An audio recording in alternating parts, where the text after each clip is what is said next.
One thing that can honestly be said about me is that I definitely taunt people. If you tell me you're going to do something, you better do it. I will harass you until you do it. You want to bully me and tell me that you're going to kill me? I will bully you into doing it. I will taunt you into keeping your word.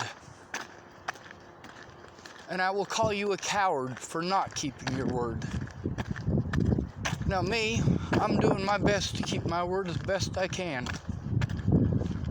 When I say that I lied when I claimed that I would kill the President of the United States and that I would kill Alicia's friends who threatened to kill me and Maddie Boa's friends who threatened to kill me,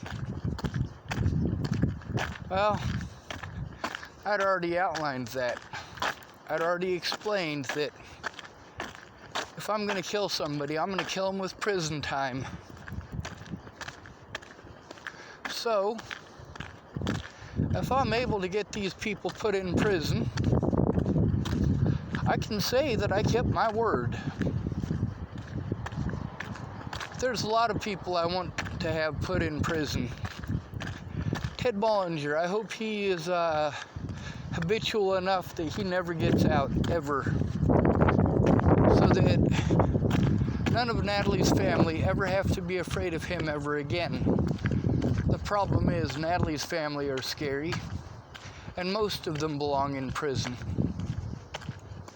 The police refused to take a look. No matter what, they were not going to take a look. That stems more from the fact that these officers did wrong before Natalie was killed than anything that the Bollingers did. But they literally did everything in their power, the police and Natalie's family, to prevent me from having an honest day in court. And to set a lot of people hatefully towards me. Something that I will have to deal with for the rest of my life. These are also things that a lot of people don't understand because they're too busy talking. I just spent a few hours with a friend here in Chapel who is drunk, and he doesn't get very far with me speaking before he's like, no. Like, dude, you didn't even hear what I was saying. You assumed what it is that you thought I was trying to say. You didn't allow me to finish, and now you're going off of your assumptions that are half-cocked. This is the problem with dealing with people who are drunk. It's also the problem with dealing with people who are on methamphetamines. Luckily, this gentleman was not on methamphetamines, he was just drunk. But the world I live in, I mean, right now I'm in racist Redneckville, Chapel, Nebraska. It's a fucked up world to be in. And it's not about who you are, but who you know. Who you're friends with. And who you're related to. That matters more than anything else. And that's disgusting. Like a person should be judged by the content of their character. But that's not what we live in here in this town. And there are people that will judge you based on your content of character. There's a lot of people that will understand that, like, there's a lot of people in this town who know that I'm not going to hurt them. They're never going to push me to the point where they're going to get me to fight with them unless they put their hands on me. And the ones that are big enough to hurt me are the only ones that I'm willing to defend myself against. So it's a very different situation.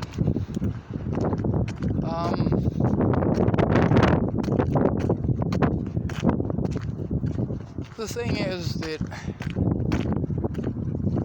I don't have the resources that most of these people have. The guy whose house I was at tonight, he could have gotten off on a crime that he actually committed. He just would have had to spend a couple grand on a lawyer.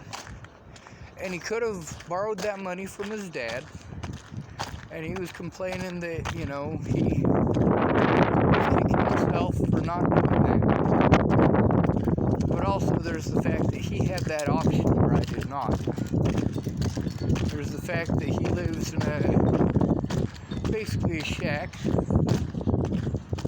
behind his dad's house, and it's his own space. He at least has that. He has the ability to work, and he does get paid. He at least has that.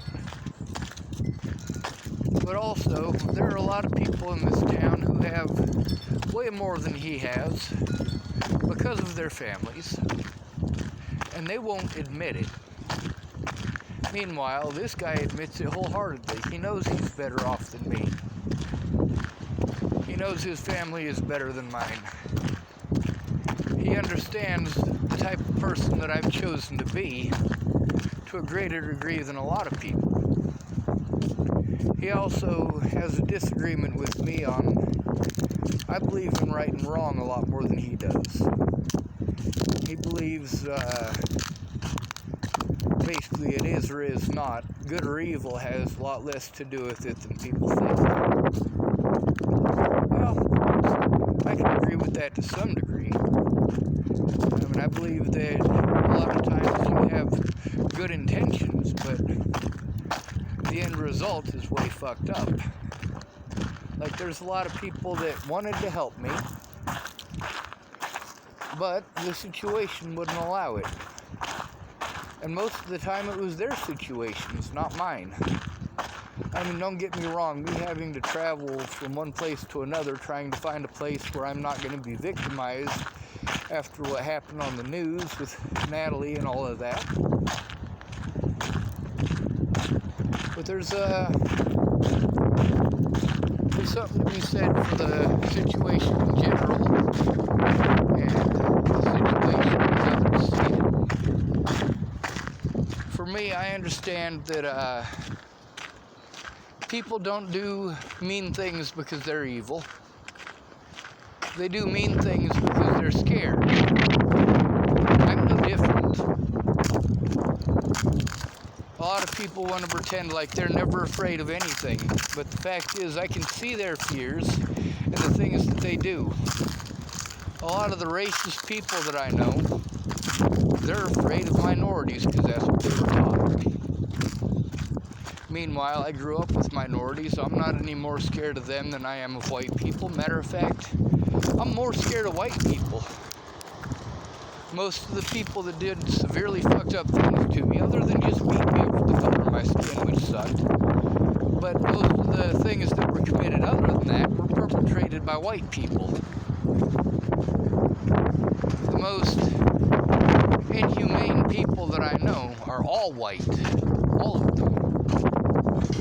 And that's scary as shit. There was a guy who was going to call me tonight, just like all of the other people who were going to call me. They don't understand that them not keeping their word, the longer they go without keeping their word, the more screwed it is for me. Because those people should have come forward a long time ago. And they're angry with me because I'm mad at them. Like, hey, you should have fucking told the truth. If you'd have told the truth, I wouldn't be mad at you. If you hadn't hidden, I wouldn't be mad at you. But the fact is, we made a deal, you didn't keep your end.